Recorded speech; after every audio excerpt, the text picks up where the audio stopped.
This evening, our theme that we're going to be discussing throughout the evening is, can you really base your life on the Bible? Now, I find this an interesting question because the Bible is the #1 world's bestseller, but it is also the #1 most stolen book, which makes it interesting. That is obviously there must be some value on what the Bible says for it to be bought the most and stolen the most. It's a weird thing, isn't it? It is, yeah. I wonder if people who steal the Bible get to the bit where it says do not steal and then kind of put it back. But yeah, I wonder if that's like, you get loads of Bibles in hotel rooms. The Gideons is the organisation that puts them in hotel rooms around the world. And I mean, I think they're actually quite happy if people steal them because they just want to get it out there, really. There you go. You've heard it from Bill. If you stay in a hotel and there's a Gideon Bible, steal it, apparently. Apologies to any Gideons who are watching this. That is not serious advice. No. There we go. Slip up #1 of the evening, it seems. Absolutely. So is there anything that you grew up basing your life on that maybe you stopped or maybe you still do now? Bill, any thoughts on anything? Yeah, I remember when I was very young, an older boy telling me that if I walked on the cracks between the paving stones, that it would be really bad luck. And I mean, kids do this anyway, don't they? But for years, I won't embarrass myself by saying how many years I kept on doing this. And I remember just kind of deliberately stepping on a crack and my worlds didn't fall apart. And so I stopped. I mean, I occasionally lapse, and enjoy a little walk between the cracks. But on the whole, I've grown out of that, and I think that's good. Good. Well done for growing up and growing out of that. Excellent. Ruth, do you have anything that you had when you were younger, maybe? Yeah, I remember my dad very clearly telling me that if I ate apple seeds, an apple tree would grow in my tummy. Excellent. So I avoided that for a long time. But I also kind of extrapolated that and worked out that the black bits in bananas were seeds. And I couldn't avoid those as easily. So I kind of stopped eating bananas for a good 10 to 15 years. Wow. Yeah. Like bananas now, though. It's all good. Wow, that's dedication, isn't it? Dedication, not eating a banana for 10 to 15 years. Ruth, thanks again for joining us this evening. We're going to find out a little bit more about you. So why don't we start by just, who are you? What do you do? Tell us a little bit about yourself. Yeah, so I'm the team leader of SUMT, which is the Scripture Union charity that's based on the Isle of Man. I've lived on the Isle of Man now for about 10.5 years, which is a scary amount of time. Before I came to the island, I trained as a biomedical scientist. Wow. So got background in that. And then, I've done youth work ever since I've been on the island. Well, there you go. Biomedical science. I always forget that about you. It's so impressive, so intelligent, isn't it? Biomedical science. Okay, so our theme for this evening, can you base your life on the Bible? So can you base your life on the Bible? In a simple answer, yes. But I'm sure there's a lot more kind of depth and complication that we can go into with that. Yeah, absolutely. So I guess in the kind of mundane days of your life, so the normality of your life, how do you base your life on the Bible? So personally, how do you do that? Yeah, well, I think for me, one of the main things is the Bible tells us to meditate on God's word every day. It says to meditate on it in the morning and at night. And so I choose to do that. I choose to read the Bible most days, not going to promise to do it every day, and pray to God and try and build a relationship with him. And I'm somebody who likes routine. I work well in the world of routine. And so that kind of helps me to do that. I find that when it's like the holidays and I'm maybe out of routine, I don't do that as well. And then I realize that things maybe aren't going quite so well and maybe not able to concentrate in the same way or focus in the same way. And I find that when I kind of come back into doing that pattern of reading the Bible purposefully and praying purposefully, not just kind of sporadically, that I don't know, my brain kind of sorts itself back out again. And yeah, the Bible tells us to have a relationship with God and to share whatever's going on in our lives with God. And so I try and do that as well as much as I can. Great. Okay, so just before we move on to the next question, just a bit of clarity, I guess. You said about you meditate on the Bible. What does that mean? Is that just reading it? What do you mean by that? Yeah, I mean, it kind of depends at different points what I do. At the moment, it's Lent. And so I'm choosing to read through the New Testament through Lent. So only a week to go and almost there. Halfway through Hebrews, I think, at the moment. But I kind of change it up. So before that, I was looking at Psalms, and I would kind of read a Psalm every day, and I would try and pick a verse that stood out to me and maybe draw something that was kind of inspired me from that. And then at other points, I write my prayers to God. And I sometimes find that as I'm doing that, I kind of find my answers in what I'm writing. So I kind of change it up. I get, as much as I like routine, I like kind of variety within that routine. Sometimes I listen to videos or watch videos, listen to music, other things like that to kind of help me with that. Great. Okay, so in the kind of, I guess, the crisis times in life, so the times when things go wrong, and it's not the normal mundane, but when things go wrong and crisis and bad things happen, how do you consistently keep basing your life on the Bible when kind of everything goes up in the air, I guess? Yeah, I mean, that's when it gets much harder. I'm not going to say it's easy in those moments, but I believe that the Bible tells us that everything works towards the good for those who love God. And it's not that makes the hard stuff not happen. It's just that God's with you through those times. And so for me, a kind of a point where I kind of reflect back on would be my kind of mid-teens. I was just 14. And my dad was a minister, or is a minister. So I grew up in a vicarage and grew up in that environment. And at the time we lived in an inner city area, was quite a rough area. And it was probably at that kind of point where I was trying to work out, like, for myself, like, how much did I believe it? How much did I really want it for myself, and how much was just what my parents had told me and I'd grown up with. And we went through a really rough period, probably about 6 months to a year, where we had the police out most weekends for an incident that happened either on our property or the church hall or the church's property, all of which were next door to each other. And eventually it kind of accumulated in the fact my dad was attacked. He had his jaw broken on our driveway one evening by somebody who just didn't believe him and with who he was, and just didn't really want him to be around and interrupting whatever they were doing. And I kind of had a choice in that moment, and I don't think I realized it at the time.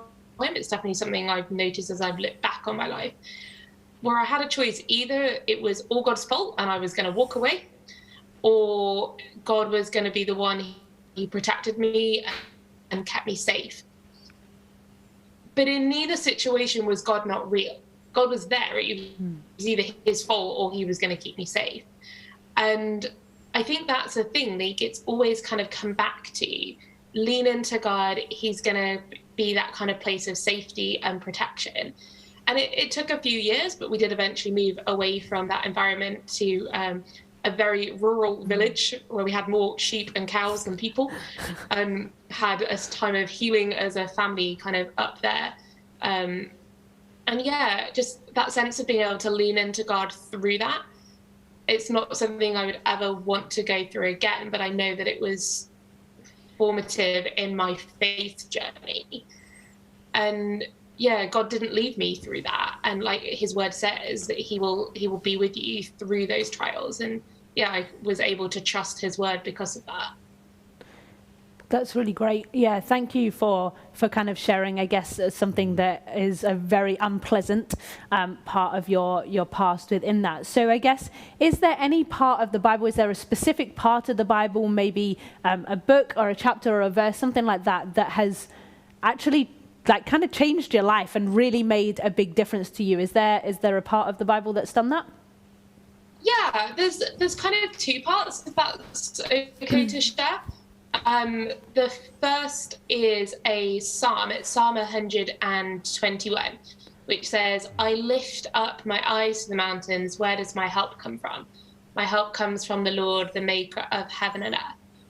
And it goes on to talk about the fact that God will not fall asleep while he's looking after you, that he will always be there and protect you.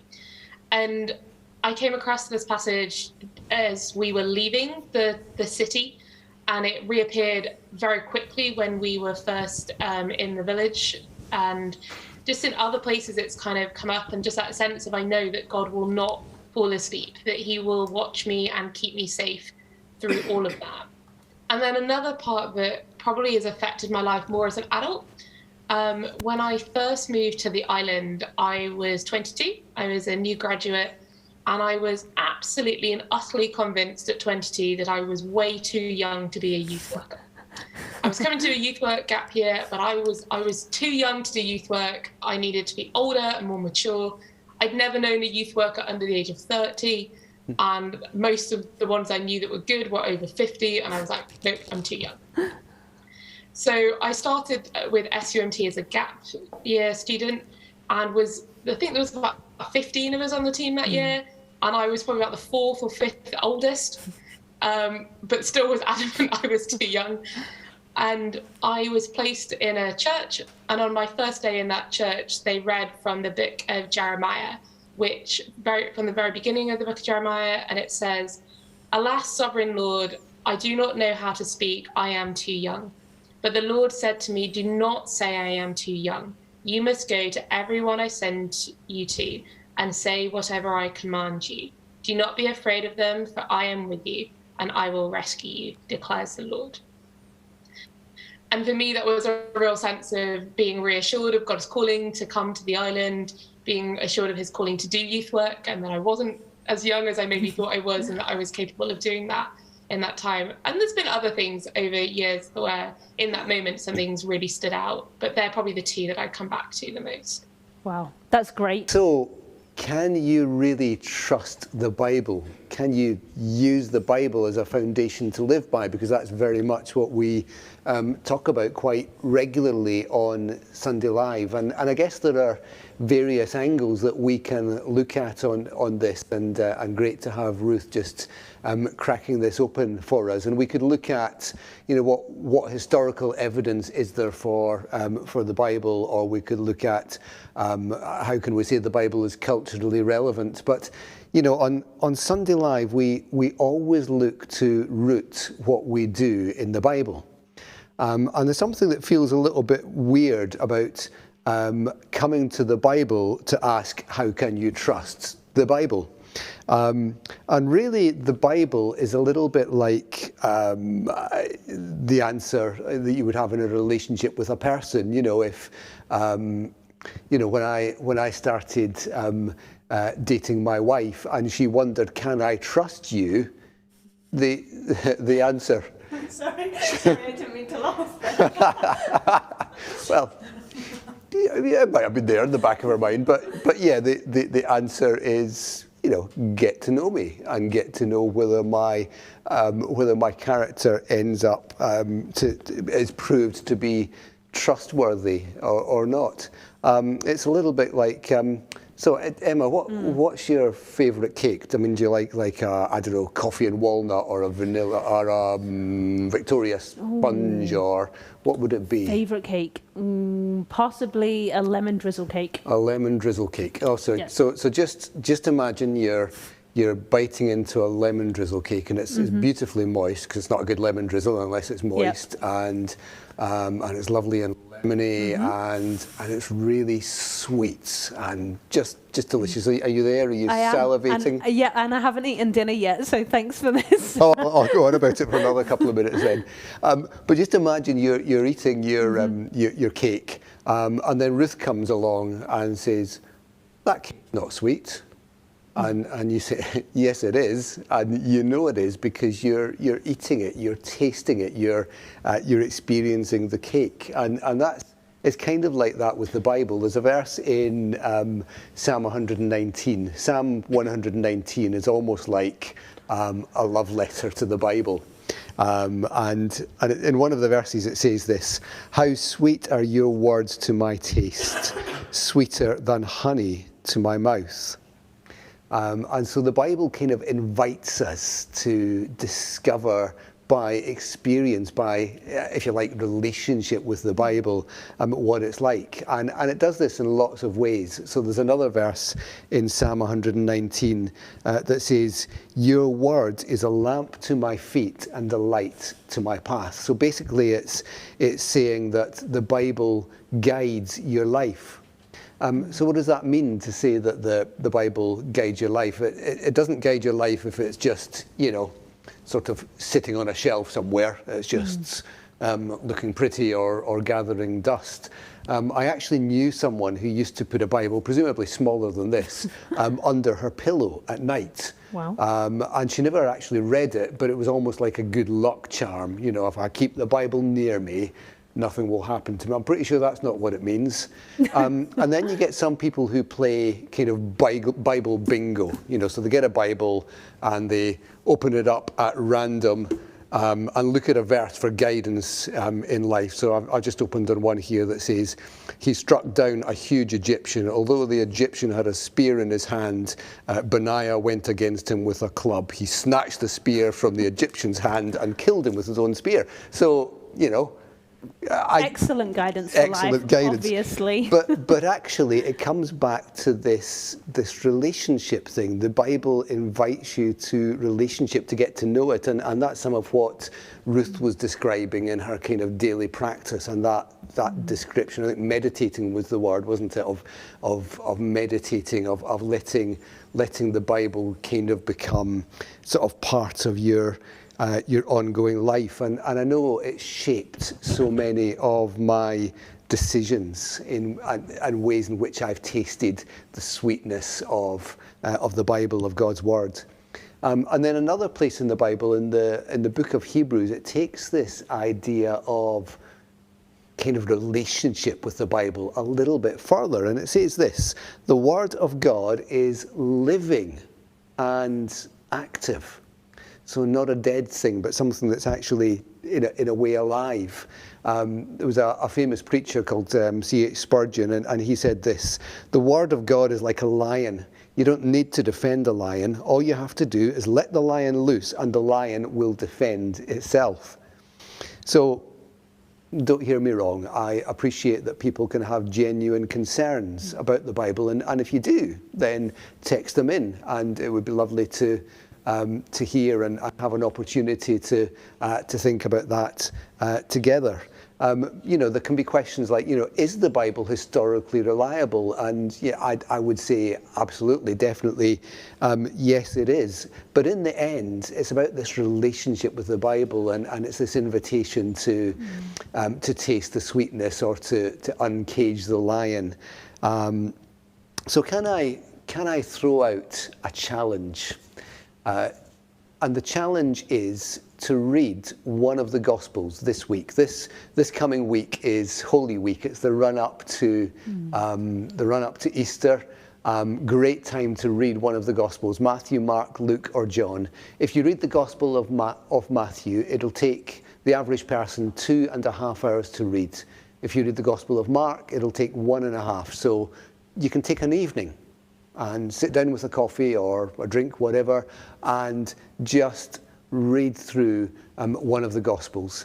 Read it in a modern translation in the Bible. If you don't have one of those in your house, you can download an app. There are loads of Bible apps, or you can go to bible.com and choose a modern translation. The one that we give out in our starter packs is the New International Version. There are loads out there. And so just an invitation to read a gospel and just explore for yourself. Can I really trust the Bible?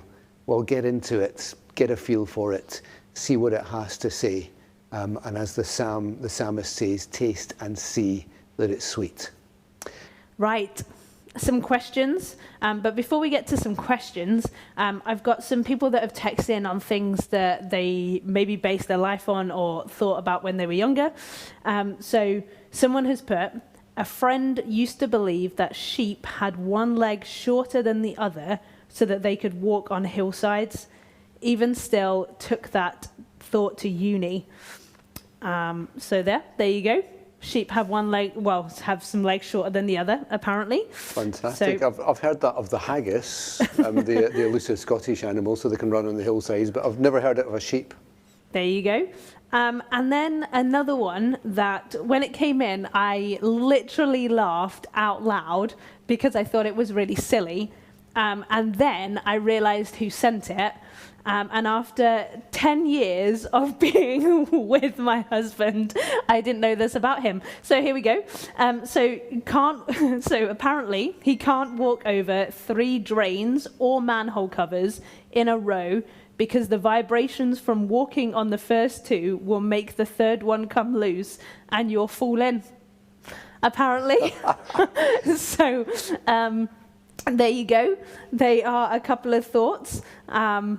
I feel like not eating bananas for 10 to 15 years isn't so bad now in comparison.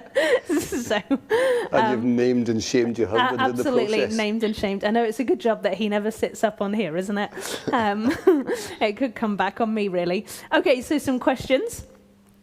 So Bill, I'll start with you. Okay. Something that you said while you were talking about the Bible, you saying, yes, the Bible is historically reliable. So how is the Bible historically reliable and accurate? Okay, yeah, there's a, I guess you can look at the science of textual criticism, which gives you quite an indication of, of how reliable different kind of ancient literature is. And the nearest in terms of reliability, as far as I remember, is I think it was the writings of Julius Caesar. And there are, I think, maybe 50 copies, or either kind of the whole writings of Julius Caesar or part writings. But the earliest one that they have is 500 years after Caesar died. After Julius died. And then the New Testament in particular, by comparison, there are nearly just short of 6,000 manuscripts or part manuscripts. I remember once going into the John Rylands Library in Manchester, very exciting. And they have what they call the Rylands Fragment, and it's this little ancient bit of the Gospel of John on papyrus. But there are no other ancient manuscripts that come anywhere near the number of manuscripts, in different languages, different cultures, particularly kind of Greek, Latin, Aramaic, Syriac, or so they've got these different languages that it's in. And then, compared to the 500 years for Julius Caesar, it's there are complete gospels within 50 years of the death of Jesus. And then there are bits that are much, much earlier, within 10 to 20 years, still within living memory, so that people who were around could check and say, yeah, that was actually what happened. Okay. I think there's the historical evidence for the New Testament, stacks up actually better than any other ancient source that's around. There you go. Good. Excellent. Ruth, I have a question for you about the Old Testament. So Old Testament instructions that we now don't base our life on. So there's quite a bit of stuff in the Old Testament that we don't necessarily follow anymore. So why do we pick and choose with some of those Old Testament instructions? Yeah, that's a really interesting question to kind of dig into.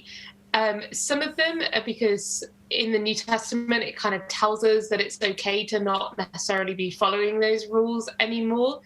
So particularly around kind of kosher food and circumcision and the separation of Jews and Gentiles. There's a whole load in the book of Acts about the fact that that's not relevant in the same way anymore.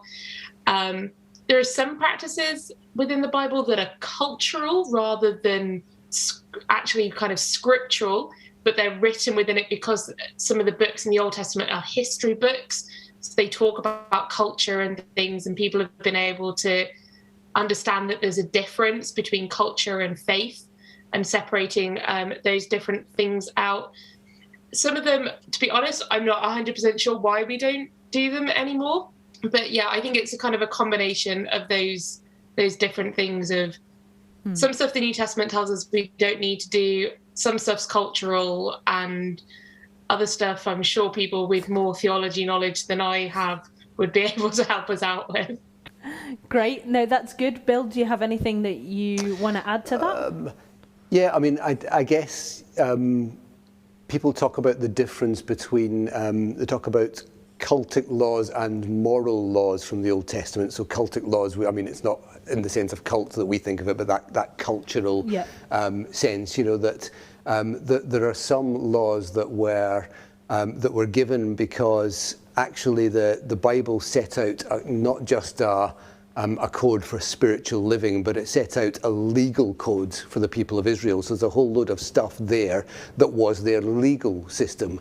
And they set out some kind of public health laws, you know, so there was stuff like, you know, if you had mildew or dry rot or wet rot, and there's places in the book of Leviticus where it goes into all these detail about different types of rot, and they all kind of end up with saying, you know, get the priest in, he'll have a look at it. If it's still like that in however many days, you're going to rip the house down and burn it so that the stuff doesn't spread any further, you know, and things like that.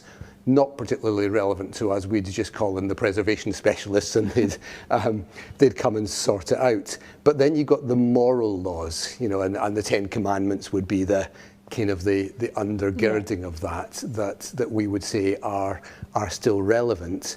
But even then, from a New Testament idea, the idea is not so much that it's an external law that comes on you, but because God is living within you, that law kind of it gets written on your heart in the Bible's language. You want to do what's good to do for you and others. And ultimately, Jesus said all of the law is not abolished, but summed up in love God with all your heart, love your neighbour as yourself. And you know, if you do that, then you keep the law that is, you know, the parts of that law that carry on. Great, good. One of the Ten Commandments is do not steal, isn't it? It is do not steal. Okay. Yes. I just wanted to clarify. Yes. So if anyone has stolen that Gideon's Bible from the hotel and is feeling guilty, you can book into the hotel when you're able to again and sneak it back. Absolutely. So another question that's come in that maybe in brief, Bill, you could answer this one that I want to address. So what about the hidden or the earlier kind of suppressed Gospels? Hasn't the church just kind of picked which ones fall in line with its kind of thinking and with its theology and its kind of thought process and gone, we'll go with these because it fits us? What about all those? Okay, two angles on that then. Take the second bit first. Hasn't the church just picked stuff that suits its, you know, its theology and what it wants to kind of portray?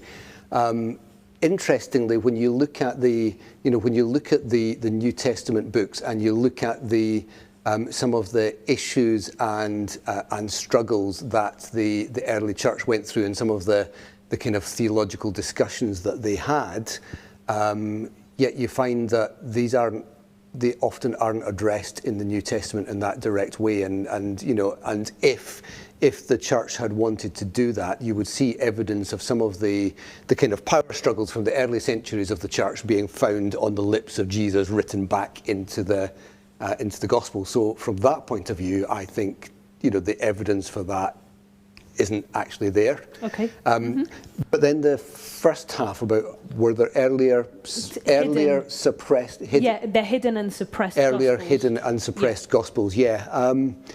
I think, I mean, this is an idea that's been around for a while, and it's been particularly popularized by So you've seen the Da Vinci Code, I guess, Da Vinci Code book and film by Dan Brown, and there was this assertion that was made there that related back to another couple of authors, that there were these other purer earlier gospels that talked about the Gospel of Thomas, among others, and a couple of things that are interesting about that is, first of all, these earlier suppressed gospels, as they call them, they're not earlier, they are written quite a bit later. As a group, they tend to be called the Gnostic Gospels, and it comes from this Greek word gnosis that means knowledge, kind of hidden knowledge is the idea.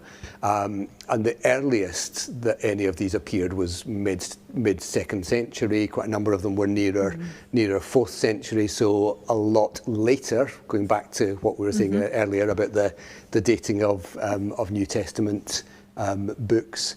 But then also, you read some of these and there's some wacky stuff in them. There's some weird stuff in, like, Gospel of Thomas, and I read bits of the Gospel of Mary Magdalene, and there was this strange bit in it where the disciples were saying to Jesus, so while Jesus was saying, Mary Magdalene, she's going to be saved and she'll be with us in heaven, and the disciples say, but she's a woman and only men can be saved, and on the lips of Jesus he's saying, yeah, but I've made her like a man so that she can be saved, and it's just like, this is not the Jesus I know. It just doesn't square at all with the Jesus that I read in the Gospels. And I think what I would say is, if that is an issue for someone, go read them. You can get the Gospel of Thomas on Kindle, or you can get it free on the internet, or Gospel of Mary Magdalene or Gospel of Philip or whatever. Read it and read Matthew, Mark, Luke, John. And decide for yourself, because I think there's a ring of truth. There's no comparison there. Yeah, the voice of Jesus is quite different in them, isn't it? Yeah. In the way that he is portrayed. Ruth, just quickly, a question before you leave us. Has the Bible changed your life, in that we heard a little bit about the difference that it has made, but if you didn't read the Bible and if you didn't have the Bible, would you live differently, be differently, would things be different? Yeah, I totally think things would be different if I had never read the Bible. I believe that I'm in relationship with God and Jesus, and even if I had that without the Bible, I don't think there would be the same depth of understanding of who God is and what he's done and why he's done what he's done through Jesus and the Easter story and through creation and through everything else that the Bible tells us. And to be like, honestly, would I be in relationship with God if I didn't have the Bible? I don't know. I don't know whether that's possible to do that and not have read the Bible. And I think it's one of those things, we can read it in part, but I think once you've read it in full and you keep reading it, keep studying it, keep understanding it, we keep learning, keep seeing new things within it, and keep growing in relationship with God. And yeah, I think my entire life would be different. I wouldn't be doing the job I'm doing. I wouldn't be on the Isle of Man. I wouldn't have the friends that I have. I wouldn't be through most of the situations I've done in my life wouldn't have existed if I didn't know who God was. Yeah, that's great. And that's such a good insight. And actually, I think the answer that Ruth has just given is probably fairly applicable to Bill and myself as well, that actually our lives are completely different. We would probably live and lead very different lives if we didn't have the Bible, if we didn't have access to the Bible. And like I come back to kind of what I opened with, the Bible is the most bought book in the world, and it is the most stolen book in the world. And there is obviously a reason for that. There is obviously value in what the Bible has to say. And maybe you have never read the Bible, Bill gave a really good challenge to read one of the Gospels, Matthew, Mark, Luke, or John this week. And so maybe that is something that you can start with if you have never read the Bible before, or maybe you read it when you were a child but haven't picked it up since. Maybe this is a time to start and give it a go. So there you go. That is your challenge. Thank you very much to Ruth for joining us virtually this week and sharing part of her story and the way that she lives. So thank you very much, Ruth. Thank you. And thank you to Bill for joining me as always. Pleasure to have you alongside me.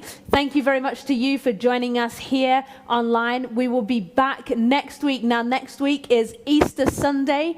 So it is the time where we get to celebrate the resurrection of Jesus, him coming back to life after being crucified. And so please do join us next week at 7:30. Just a heads up, that will be a pre-record. We are giving our production team some much needed time off, which we're having celebrations in the background for. Cheers there in the background. Yeah, indeed. So our production team are having a weekend off, so that will be pre-recorded, but it will go out and go live at 7:30 next Sunday evening. So thank you to joining us. Make sure you hit the like and subscribe button, and if you feel like it, tickle the notification bell, because we love a good tickle of the notification bell apparently.